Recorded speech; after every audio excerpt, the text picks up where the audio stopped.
I notice when you intro a lot of your guests, or when you do an intro, you'll include a little snippet at the start of something interesting someone might have said. If you can get that snippet to be, maybe hinting at something, sparking a bit of curiosity, you could perhaps even use the line I'm using now, because there is something so interesting that I'm about to tell you, but I just will reveal it just after this, and then you cut and then you start it. Yep. That'll make people more likely to listen. Hey, I'm Joe Fier, and welcome to the Hustle and Flowchart podcast. This is where we talk all about building businesses so they give you the freedom and fuel for your life. I'm not here to help you build $1 billion business, but I am here to help you create a business with systems that work for you so you can make more money than you need just by working part-time. I was a chronic hustle mode kind of guy, and I want to share my experiences and mentors I've met along the way to help you reframe things to be the most effective as an entrepreneur. I wish I had this guidance and insight when I was younger, so that's what I'm doing here for you. Please share and enjoy. Your sales software shouldn't be a bummer, and when you step inside your CRM, you should actually feel equipped to do your best work. It's kind of like being in the pilot seat, but having all the easy-to-use controls. Well, that's what HubSpot's doing with the new Sales Hub. It's all designed to have you win quarter over quarter, year over year, all the way from the intuitive prospecting workspace using AI-powered tools. The point is to reduce your workflow, all the work on managing leads, the follow-ups, basically making closing deals a no big deal at all. So this is how you can wrangle your day-to-day tasks using a seamless platform that basically navigates all the contacts, calls, analytics, all in one spot. ChatSpot is also the AI-powered tool that helps you personalize a lot of things in your CRM. It's basically like little assistants working for you. You just got to prompt it, and basically it pulls up a contact, sums up different sales, or researches your competitors. It helps you automate a lot of things during the sales pipeline so your team or yourself can take your time back. And the whole point is to make this easier and more effective for you. So this is the time for you to close more deals and get you on track for your best Q1 yet.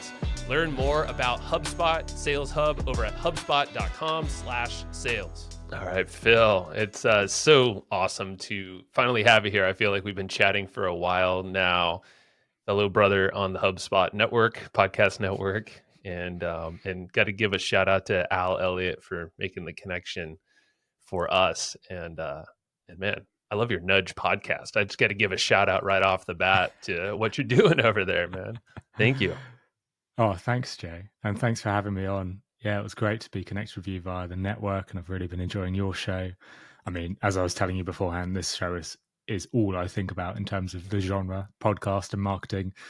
That's my 9 to 5, and then every other hour of the day as well. So right. I'm really excited to talk about that stuff on the show.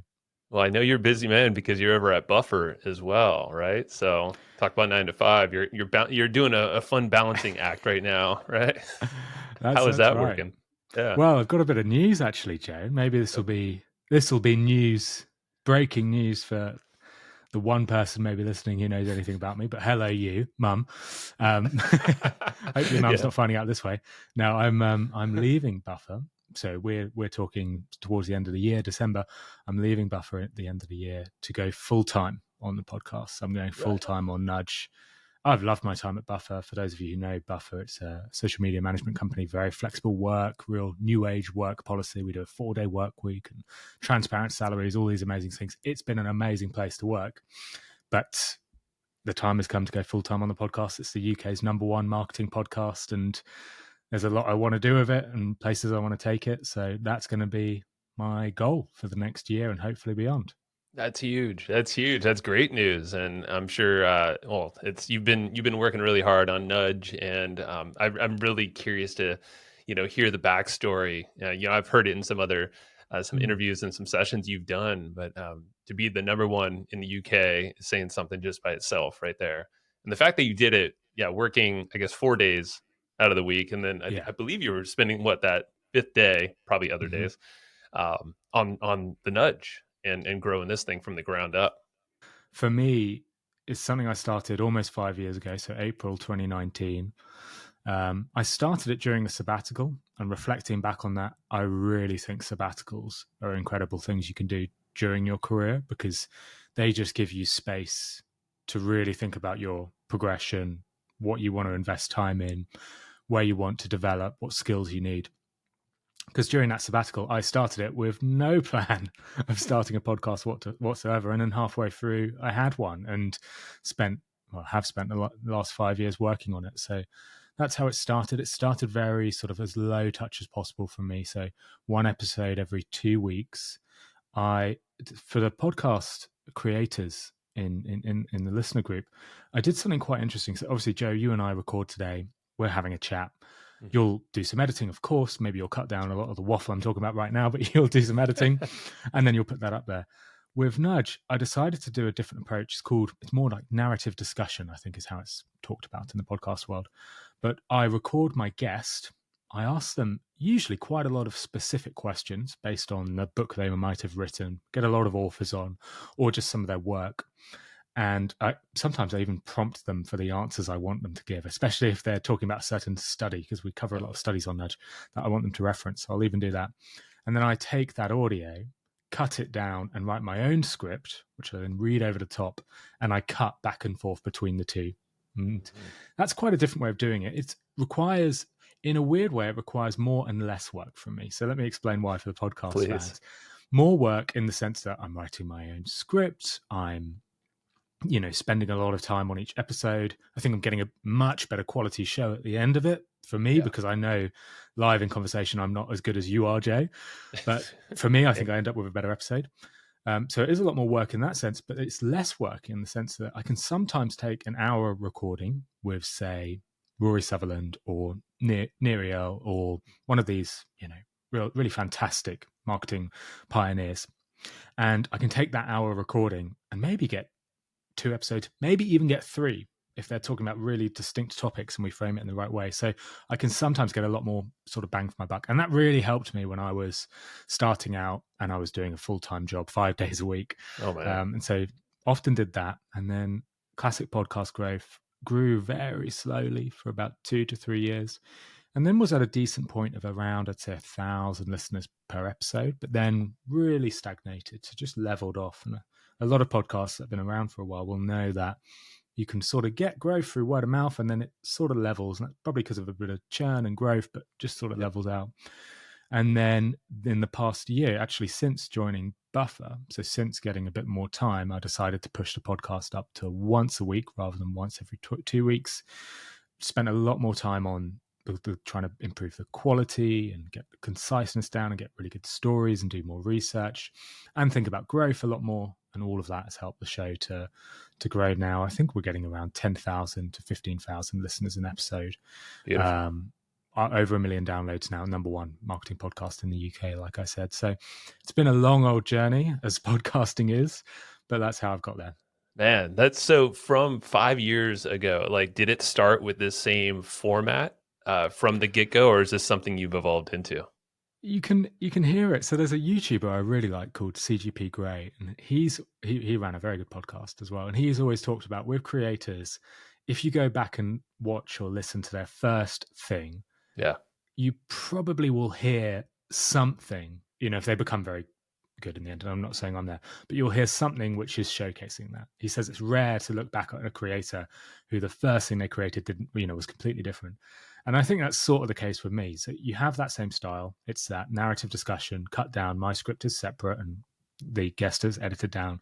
But oh God, it's bad. Don't listen to that first I know. episode. You never want to listen to your first. Oh, it's so bad. And there's good reason to maybe change that. And perhaps I should, because some people do go back and listen, although Apple pushes it less than they used to. Yeah. But yeah, for me, audio quality for my was bad. Oh my God, my guest was really bad. Yeah. And it was not concise. And I started the podcast with, the classic, hi, my name's Phill and I'm this and I'm that. But absolute yawn fest for everyone listening.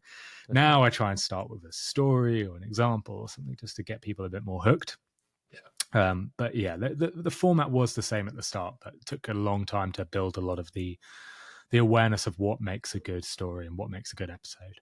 Now, in podcasting, I've found it's such a personable media modality to connect with folks. Some people don't think so, but I feel like when you're in the driver's seat on the microphone, camera, and I don't know if you've noticed this, Phill, but when you eventually meet some of these folks in the wild, maybe it's a conference or a meetup locally or just a whoever, but someone you don't know prior to, they walk up to you and they just like seem to know your life story. It's like you're starting to talk about these little nuanced things that you said maybe years ago in an episode, and you're just like, this is blowing my mind.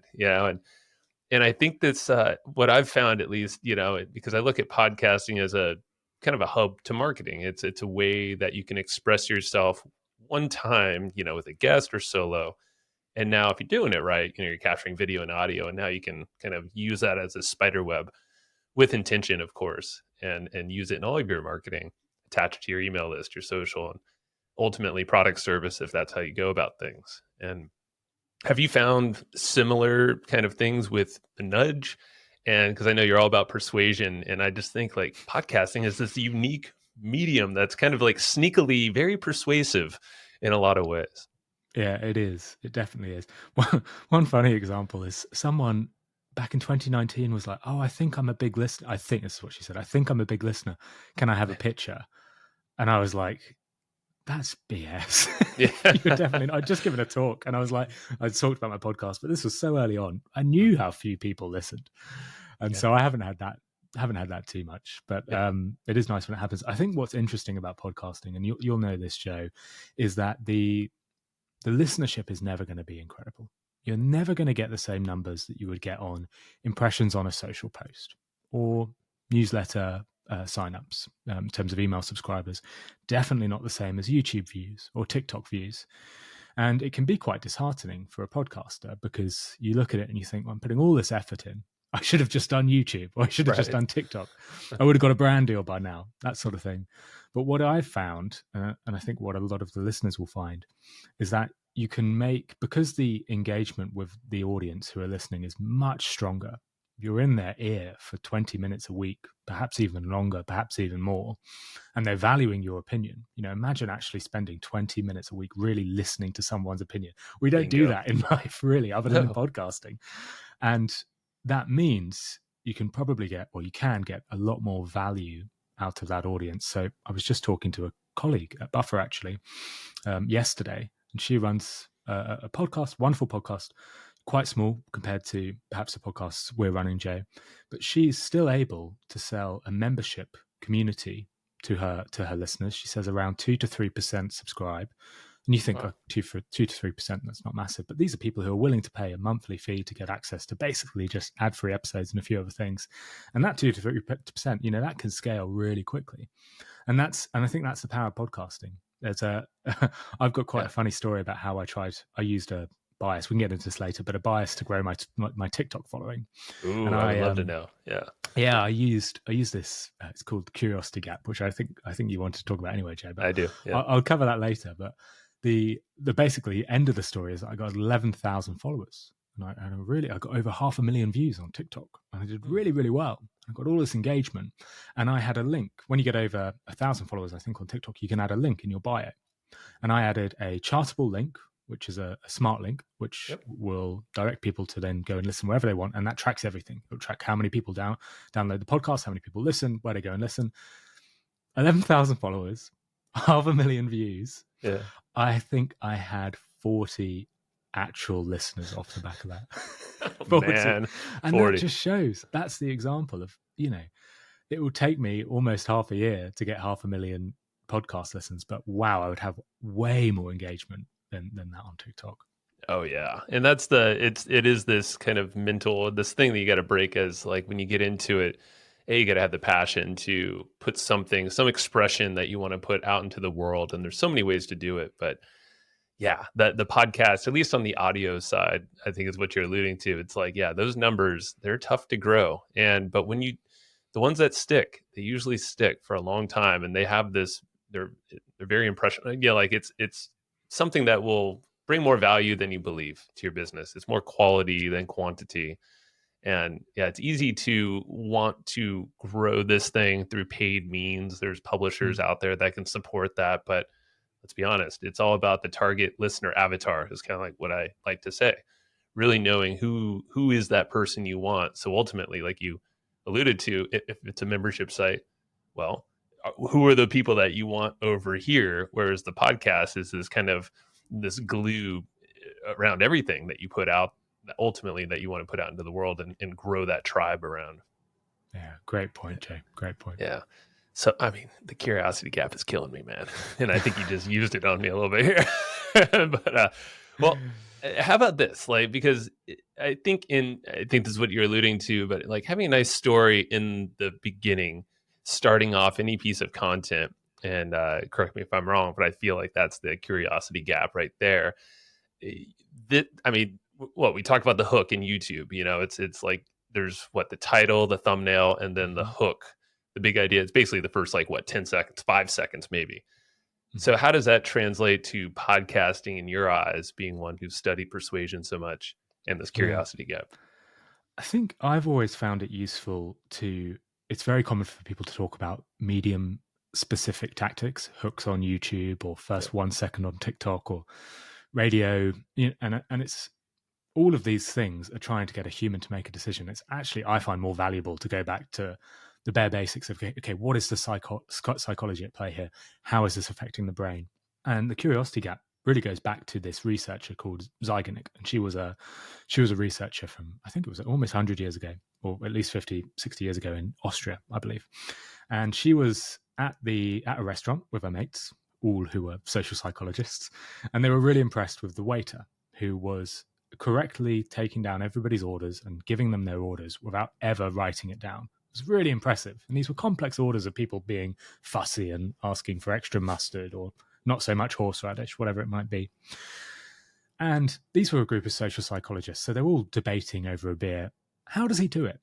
How is his memory so strong? And one of them had a theory, because they had experienced this in their own life, that memory is stronger and engagement in that memory is far stronger when a task is incomplete. So when a task is incomplete, your engagement and your memory and your brain powers is stronger when you're thinking about it.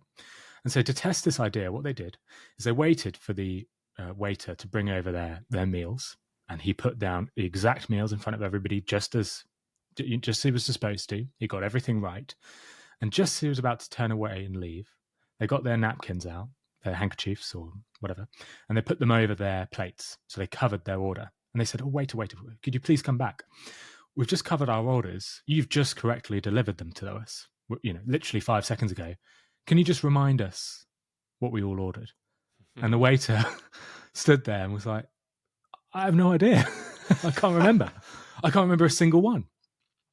And this was the first finding of what's now known as the Zyganik effect, which is this idea that when a task is incomplete, your engagement with it, your memory and your brain power towards it is far stronger. And it links to this curiosity gap. So this is why clickbait articles work so well, because what they were doing is they were giving you an incomplete story. So they're saying, here are the 10 reasons you should move to Chicago. Number 4 will surprise you. And that's, yes, it's a hook. Yes, it's curiosity, but it's incomplete. You're not getting the full picture. And we think of this as a tactic that BuzzFeed use, or a tactic that's, quite modern, quite millennial. It's not. This is a tactic that's as old as the age of time. I mean, Arabian Nights use this famously in their stories, which are thousands of years old. Charles Dickens would use this in each of his stories in his newsletter, in his newspaper. He'd finish with a little cliffhanger. Shakespeare was the original curiosity gap guy, because he would take stories. A lot of the stories Shakespeare was writing about were existing tales. Hamlet was an existing tale. The difference is, prior to Shakespeare coming along, it was very common for all of the information about the character to be shared outright at the start of the performance. So they would say, Hamlet is this, Hamlet is that, Hamlet is not crazy or is crazy, or whatever it might be. Yeah. And then the play would begin. But Shakespeare hid all of that. So you didn't know if Hamlet was insane or not, or is in his right mind or not. And that's what makes you want to keep watching, because the curiosity gap's inspired and it's an incomplete thing. So let me now just take you to my TikTok test, which is taking you from Shakespeare to 2022. And I decided, well, I love testing this stuff out on Nudge. So I love hearing about these historical findings and seeing if they work in the real world. So I created, I think it was 20 different TikTok videos, all little snippets from my show. Maybe I created new audio for it, but examples from my show. And I made sure that half of them started with a curiosity gap inspired opening. So they would say something along the lines of, you won't believe how effective this productivity hack is. Some rubbish like that. It's not a surprise my TikTok didn't do very well. Anyway, but the other one would just say, this productivity hack, and then I would just go into it. I wouldn't sort of tee it up. I wouldn't inspire any curiosity.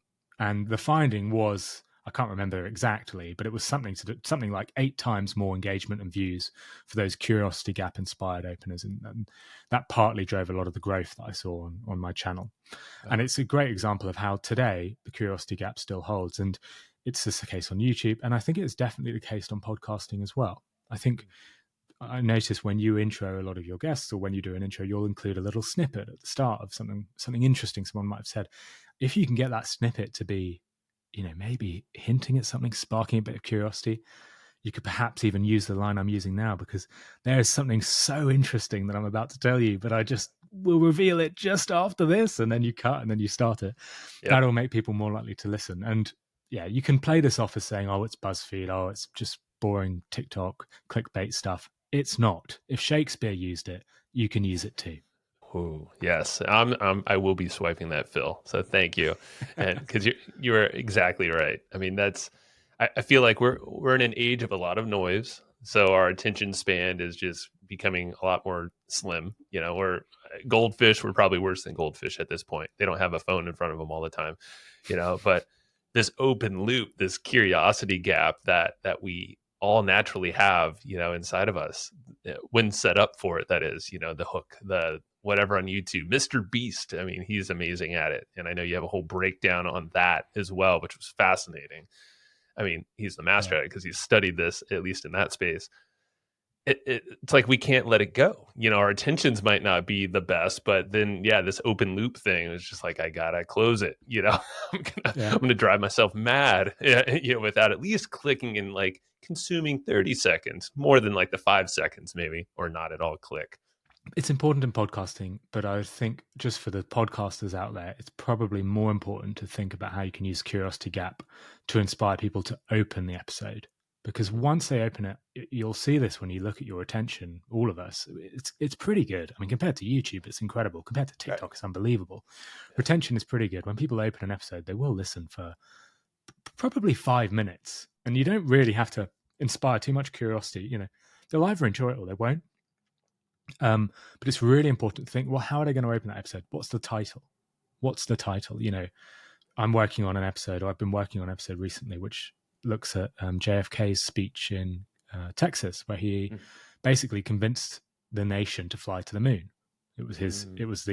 He convinced every American to spend, I think it was the equivalent of $1,800 a year extra in taxes to fund the moon mission. That's how much it cost. I didn't know that. He persuaded them with this one speech. And so I'm thinking, well, I could just call that JFK's speech to say, about the moon, or persuasion tips from JFK. But I'm trying to find a title that will really inspire curiosity. The speech that put the man on the moon, or the persuasion technique that took us to the moon, something like that. Yeah. And I think it's really, I guess my point is, none of those are very good examples, by the way, but my point is, it's really worth thinking about your title, and really worth thinking about how people will be encouraged to open that episode, what you put in your email newsletter to promote it, what you put on social to promote it. There's a good theory I've heard, which you should spend 50% of your time creating the content and the other 50% promoting it. Very few of us do that. In fact, I think none of us do, or at least do it effectively. But at least getting to the point where you're spending time considering that is really important. Yes, and that's definitely a huge part that I want to note here, because podcasting, they don't grow by themselves. And I know you've said this in the past, and I've been also saying it for a while as well. It's like, you got to do the marketing. Luckily, I have the marketing background, so it's like, that's always in my mind. It's like, how does this connect to something else? How do we make this connection we're doing as, with a guest? I mean, there's a whole thing that we can do after the podcast is done. Maybe it's not marketing the specific episode, but it could be some other collaboration that happens after this relationship is either starting or it goes a little deeper. You spend 30 minutes, an hour with someone. There's a lot of inherent or intangibles, if you're not actually grasping it or thinking about it and then acting on it within a consistent workflow. It doesn't work every single time, and can't really predict it all either. But at least you have that intention. It goes into the marketing. It's just have a marketing mindset behind it, because you can't trust the algorithms, Spotify, Apple, the other ones, to really take it to the moon, or anything like that. And that's why I'm curious of like your workflow or the way I guess walk me through how you think of, so you kind of told us about the production side of the nudge. Mhm. How about the marketing side? Because like you mentioned, you have the title. You also have things like social media posts or any other content, obviously the description, but that's a little bit under the title at that point. Mhm. And yeah, walk us through your mindset of how to get attention for an episode once it's launched. Yeah, I've spent a lot of time working on this because it's very difficult. And I basically spent probably the last 2 years trying every tactic. I tried TikTok, as we've spoken about already, all the other social platforms, growing on email newsletter, a lot of paid. So I did a lot of Reddit advertising, Overcast advertising. They're a podcast player that sell ads, Yep. Pocket Casts as well, advertising on there, Google search ads, advertising on other networks. So advertising on a network of podcasts and having an ad read by me appear on other podcasts. And then just doing on HubSpot, we do, as you know, cross promos during the shows, and then guest swaps and appearing on other shows as well. And it is very clear now in my mind what works for podcasts. Hey, I'm going to pause this really fast and shout out another podcast that's on the HubSpot Podcast Network, the audio destination for business professionals. This one's a podcast hosted by someone I've followed for years. I've read his books. His name is Donald Miller, and he hosts the podcast called Business Made Simple.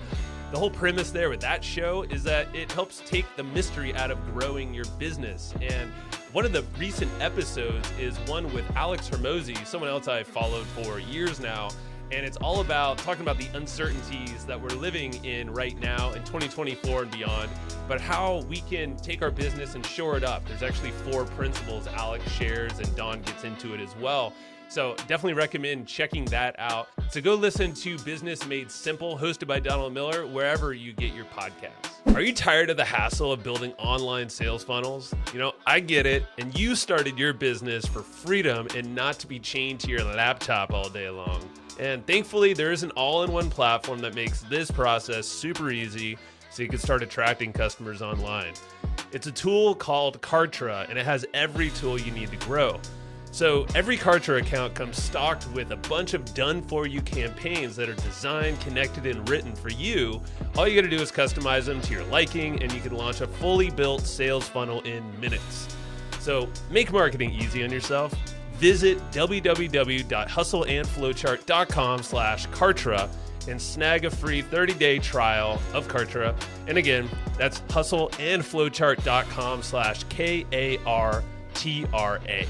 Marketing, ultimately what you're trying to do is you're trying to convince somebody to start a behavior, start listening to my podcasts. That's one thing. But if I'm also trying to convince somebody not just to listen to my podcasts, but to actually listen to podcasts for the first time, people who aren't podcast listeners, that task doesn't probably become twice as difficult. It probably becomes 10 times more difficult, because the challenge, imagine YouTube. If you're on YouTube, you see a video you like, you click it. Really, YouTube is very easy to get a views because you're only competing with maybe 5 other videos in their field of view at that moment. Not very many. Yeah. So it's quite easy. Imagine you're trying to convince somebody to listen to your podcast who doesn't listen to a podcast. You're then convincing them to download an app to listen to it on, or to load up the app that they've never been on before to listen to it, to then press your podcast, to then actually start listening to it, to hit what the hell are you about, and spend 5 minutes trying to figure out what it is. Maybe even find an episode they like, because they might not have a specific episode promoted to them. My point is, getting non-podcast listeners, or even people who just aren't on the podcasting platforms at that moment, to listen to your show is extremely difficult. And that's why, for me, Reddit advertising, TikTok advertising, Google, LinkedIn I've tried as well, and then lots of promotion on those. I've paid to appear on other people's newsletters. I've found all of those things to be pretty ineffective compared to putting an ad or appearing on or having a shout out on another podcast.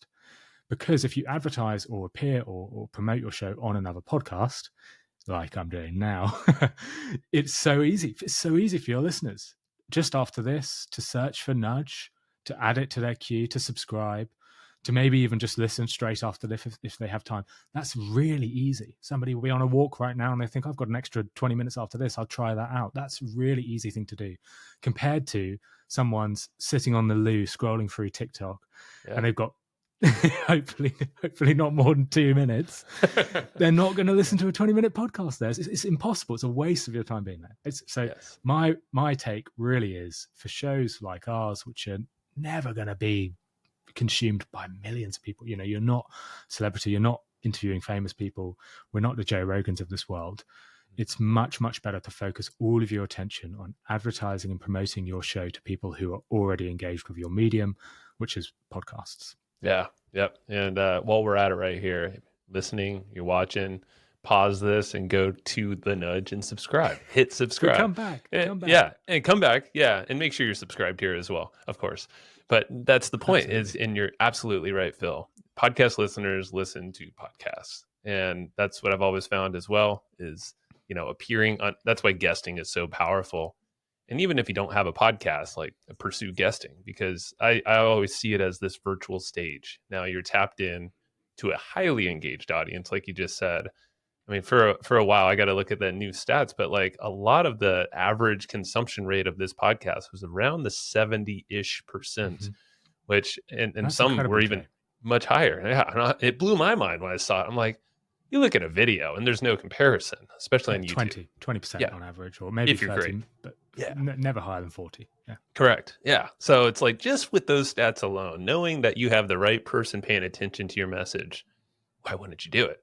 Even if you are just guesting and kind of borrowing that attention, that authority of someone else's virtual stage.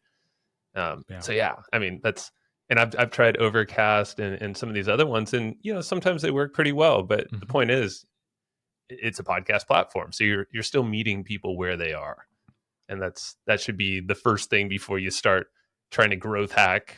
Which ironically, I was chatting with a pretty big growth hacker just earlier today, and that was the very first step. It's like, find where your people are. Don't just start doing everything else and doing these tests because you think it's the next best thing or shiny object. One thing I want to say there is that's why podcasters are undervalued in terms of brand deals, because I would hazard a guess that 70% you're getting on your podcast, your retention, which is brilliant, Joe. Well done. That's probably higher than most TikTokers who are putting out 10 to 30-second videos, and yet they'll get a fairly big brand deal for that. Whereas it's like people aren't even engaging in 10 seconds of their content compared to people, vast majority engaging in all of your content. So I think that's a classic example of podcast being probably a bit undervalued there.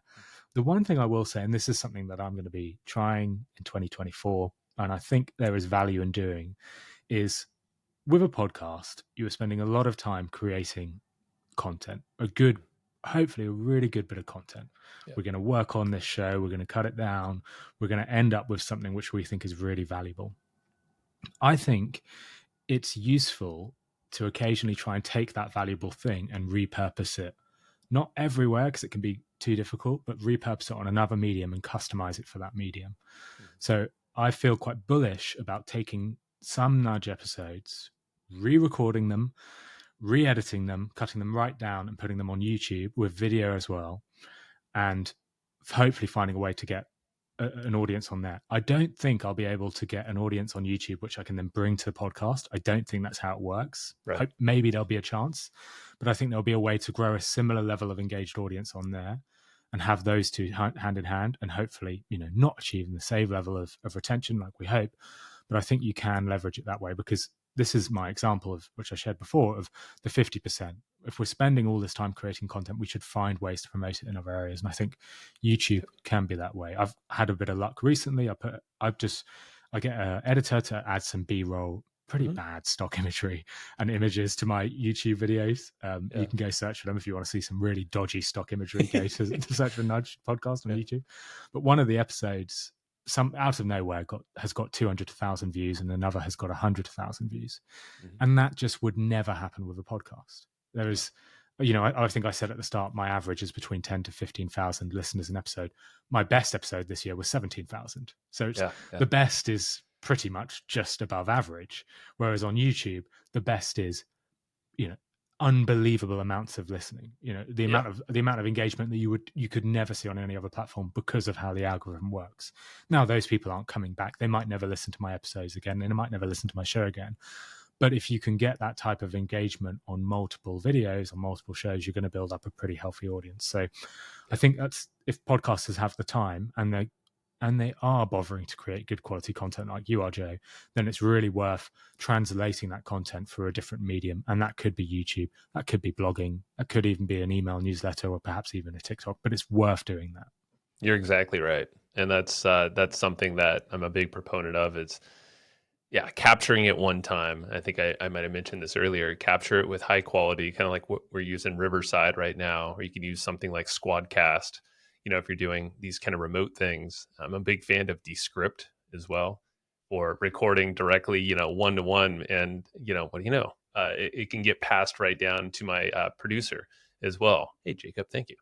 And he can chop that puppy up into so many different ways. If it's YouTube Shorts, that's something that can work really well, or even the long form. What I've tested over the years, we kind of had a little gap, but for a while, we were putting the longer form on. Not great engagement, for this long, hour long or 45-minute thing, but the shorter on YouTube, yeah. But this was years ago. Yeah. Things have changed on YouTube because now, they're elevating podcasts a lot more. I think it's even linking to the audio within the platform. So I feel like in 2024, it seems like, and Spotify is also pushing video as well. And there's, of course, certain requirements, but definitely it's starting to change a little bit, where the algorithms are starting to sync up with somehow tying the video to audio, and leveraging kind of the same benefit that YouTubers were getting, with their videos. So yeah, I think if you're set up for it, and in your case, it's a little bit more of a re-recording process, re-engineering.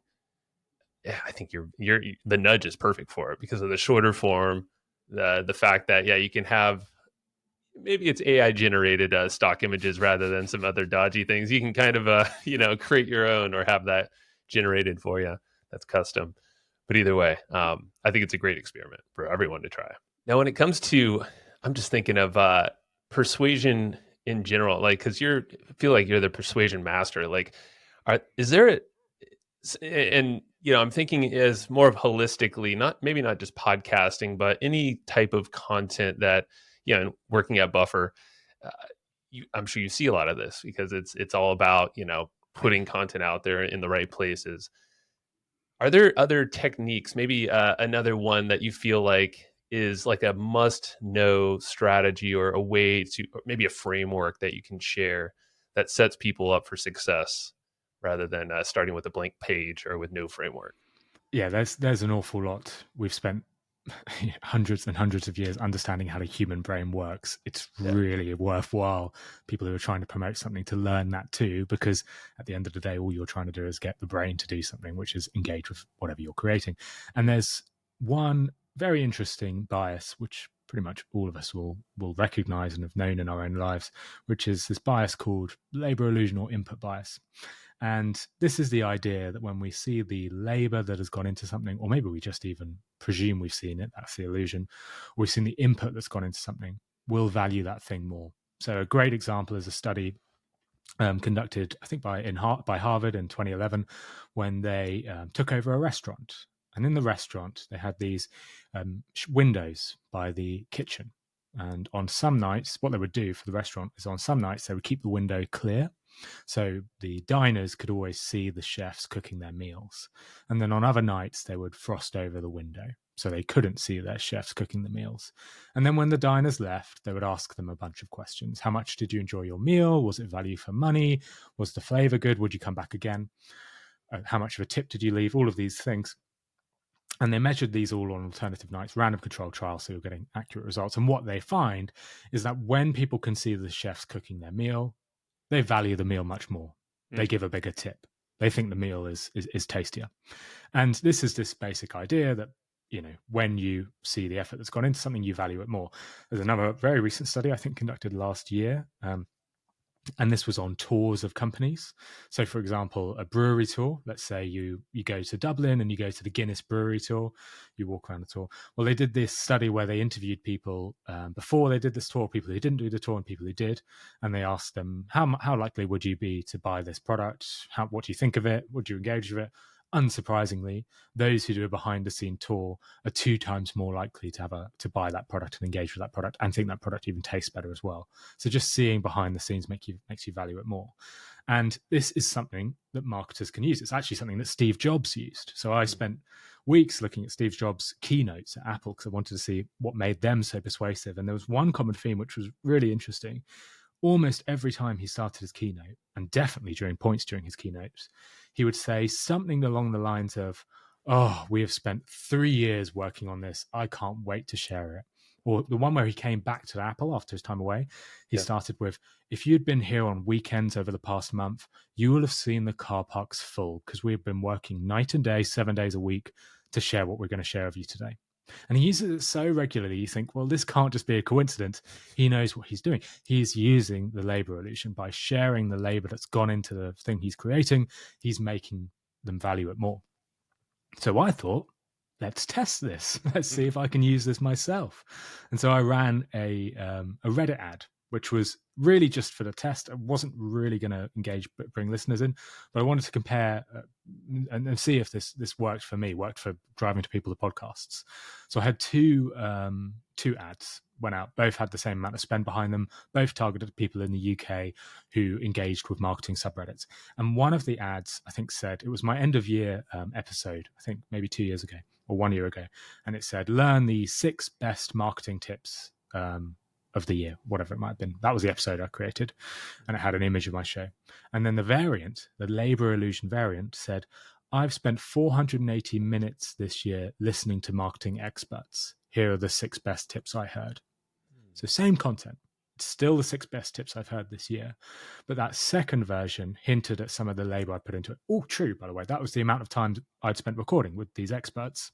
That second one received 4 times as many clicks as the control. Wow. Just by showcasing a bit of labor, made people more likely to click. And you can see this with all sorts of social media posts. All these posts that say, I've spent the last week analyzing. I did it before when I talked about Steve Jobs. I spent a few weeks watching his keynote. That makes people value what I'm saying more. And Joe, it'll be fantastic if you start some of your episodes and say, oh, I spent a month obsessed with this guy or this woman's content, and it's fantastic, and spent so much time researching for this. It's interesting because we have this common belief that we should almost hide our working, like it's not valuable people seeing it. Like a painter shouldn't show all of the previous versions they've created, just show the final product. That's what we assume. And yet the psychology suggests that actually the opposite can be true. By showing your working, if you see a painting and then see the hundreds of different versions the painter created to get to that version, you'll value that painting more. And this is useful not just for painters, not just for Steve Jobs, but for podcasters and marketers and creators as well. Just by showcasing the effort we've put into something, it'll make people who are consuming that thing value it higher. Yes.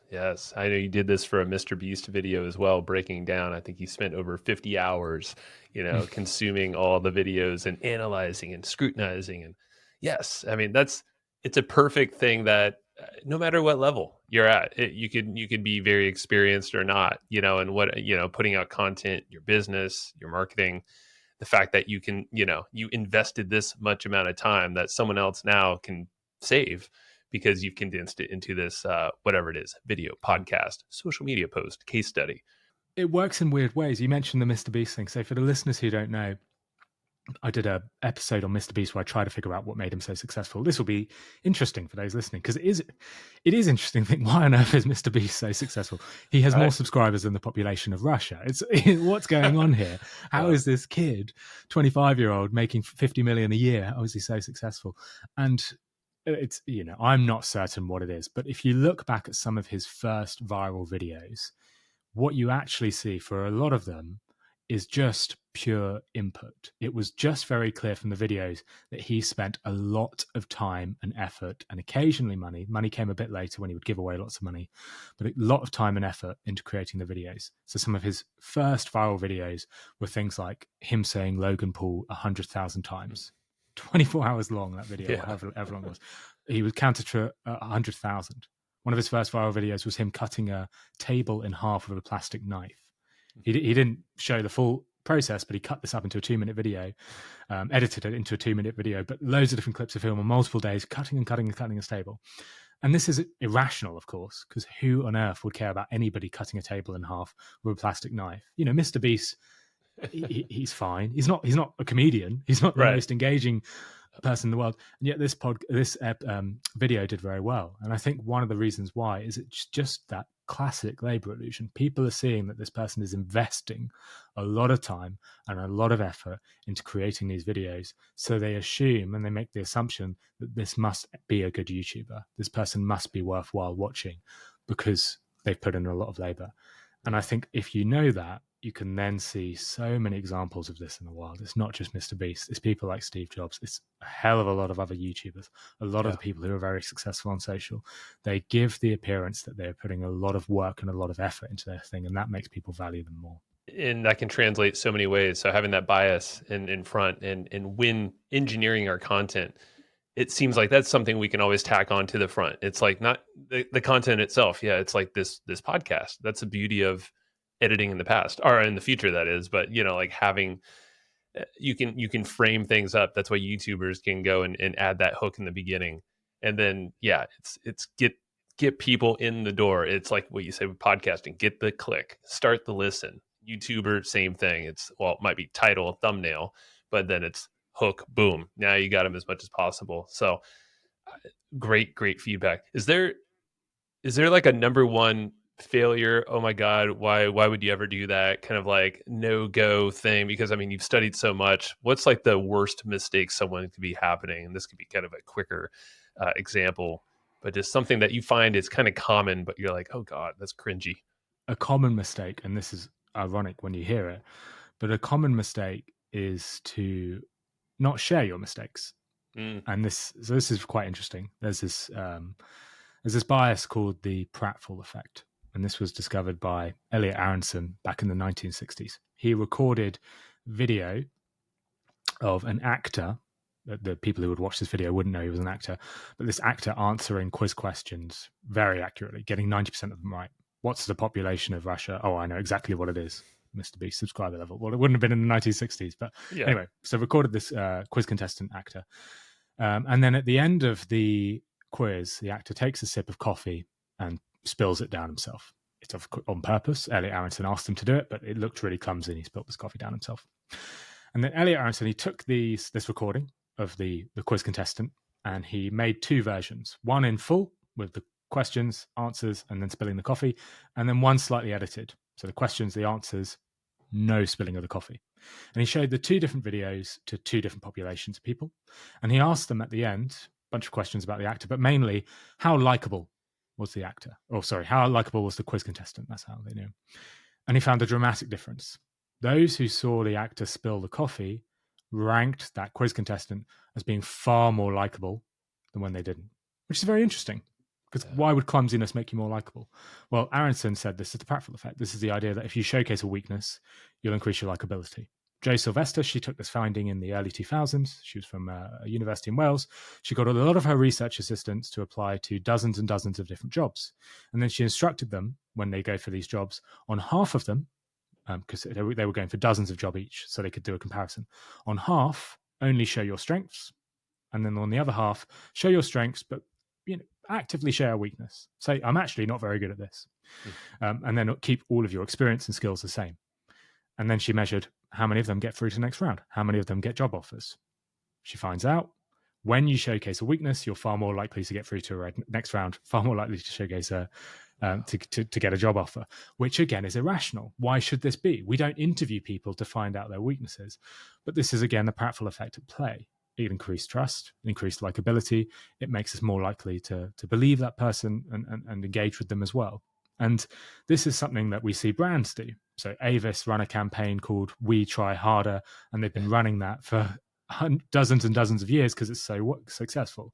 In the UK, for any Brits listening, we have Marmite, who have run the campaign. You either love it or you hate it. They actively they pay to tell people that you might hate it. Yeah. And they do that because of this Prattfall Effect. Showcasing a weakness, flaunting a flaw really works. And so I decided to try this myself as a bit of a common theme, Joe, but I did a Reddit ad again. And I actually did this isn't a very good example of it, but I'll share it anyway because it is kind of interesting. I showed people, I did two ads just like before, but one said 5 reasons you should listen to Nudge. I have guests like Rory Sutherland or Richard Shotton. I have X amount of downloads. That's the number one UK marketing podcast, whatever it was. And then the other, which went to the same amount of pay behind it, the other just said, here are 5 reasons why you shouldn't listen to Nudge. Now, it was tongue in cheek. It was stuff like, you'll gain so much knowledge that you'll realize your marketing degree is worthless. It is jokey and it's hinting at there's some strengths there, but I'm actively telling people not to listen. Yeah. And the finding was that second ad got far more clicks, far more engagement than the first one, which simply told people to listen. So it's that same finding again. And the reason I think this is a mistake is because it's getting less so definitely now, but it is quite common to hide our flaws, to not talk about our weaknesses. We see loads of people on LinkedIn saying, oh, I've just hit this amazing milestone. Loads of people on Twitter talking about, oh, I've just hit this milestone. You and I probably will do episodes where we say, oh, we've reached 100 million or 1 million downloads. We're not going to do an episode where we say, oh, the last one did really poorly. And yet a lot of evidence in psychology suggests that the opposite is true.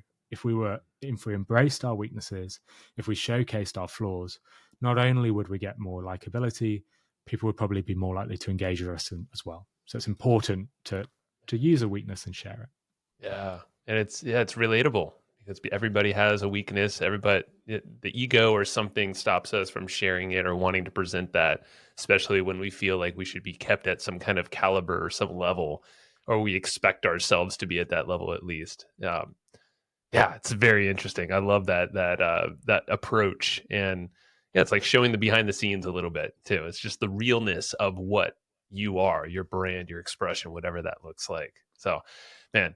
All right. So to wrap this up, Phill, I feel, I know you're a wealth of knowledge. I feel like you're an encyclopedia for persuasion. And I can keep nerding out. And this is why the Nudge, definitely go subscribe, go check it out, because it's this all the time and very deliberate and intentional. So thank you for your work. Seriously. And what are maybe a must-read book handful that we can just leave folks with if they really wanted to dive in, or some other resource that you find, even if it's a website, to kind of source some of this material, reports and case studies? I do think reading is the best way to gain knowledge. I think it's just, in a world where we're so heavily addicted to our phones, sitting down and reading a book, wow, that's a wonderful thing to do. Mm-hmm. And there are 3 books I would always recommend to folks who want to learn more. One is by Robert Cialdini, who you've had on your show, Joe, which just shows what an incredible podcaster you are. It's a legend. Robert Cialdini's book, Influence, is fantastic. He's the godfather of behavioral science. Well worth reading that. Richard Shotton's book. So Richard Shotton is a British marketer who applies behavioral science. His book, The Choice Factory, I think is fantastic. And then my left field one, which is not a marketing book at all, but it's a book by Luke Burgess called Wanting. And he shares how most of the desires that we have in our life are fueled by what he calls mimetic desire, and this idea that we're influenced by other people. But a real interesting take on psychology and revealing, a different part of psychology, but also, why people choose the things they do. So I'd always recommend those. If you want, if listeners have read all of them, good on you. If you want more, I do have a full reading list with my newsletter. So if you just subscribe to my newsletter, you'll get that full reading list. If you can't find it, just email me and I'll send it over. I do have that. And how can folks join the mailing list? Because I need to get on your mailing list and get that reading list. It should be easier, shouldn't it? It's just on my website, so nudgepodcast.com. Click newsletter and you can subscribe there. Beautiful. All right, Phill, man, you're a wealth of knowledge, and I'm so happy we made this happen. Thank you for making it happen. And you're a busy man. I'm so excited to see where the Nudge goes in 2024 and with the HubSpot network. I'm just very grateful that we got to meet. So appreciate you, man. Thanks so much, Jay. Cheers. All right. That's what I got for you today. And remember, it's not all about living to work. It's all about working to live, if you need to do the work. But, work can be fun, and it should be fueling for your life. So if you enjoyed what you just heard, if you got some nuggets of wisdom that you want to share, or you're just noodling on right now, please go tell others the way that people find this show and how you can help others get their aha moments is through word of mouth. So if it is telling your friend, telling your family, sending an email to your list, writing a review, or whatever it might be, everything helps. So thank you so much for listening to the Hustle and Flowchart podcast, and I will see you next time.